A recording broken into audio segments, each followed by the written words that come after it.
आमच्या उल्हास माझा न्यूज चॅनलला सबस्क्राईब करा, बेल आयकॉन दाबा आणि पहा उल्हास माझाच्या बातम्या सर्वात आधी आपल्या मोबाईल स्क्रीनवर। डोंबिवली पश्चिम जुनी डोंबिवली परिसरातील घटना।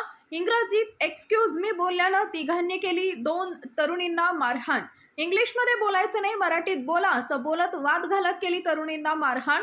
तरुणी दुचाकीनं इमारतीत जात असताना रस्त्यात उभे असलेल्या तिघांना एक्सक्यूज मी बोलत बाजूला व्हायला सांगितल्यानं झाला वाद। Video viral.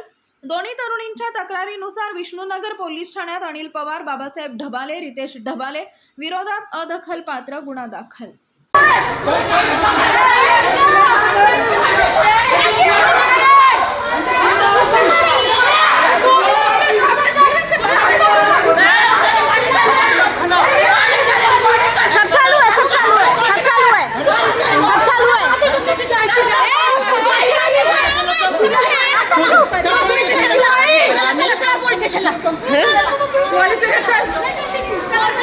आमच्या उल्हास माझा न्यूज चॅनलला सबस्क्राईब करा, बेल आयकॉन दाबा आणि पहा उल्हास माझाच्या बातम्या सर्वात आधी आपल्या मोबाईल स्क्रीनवर।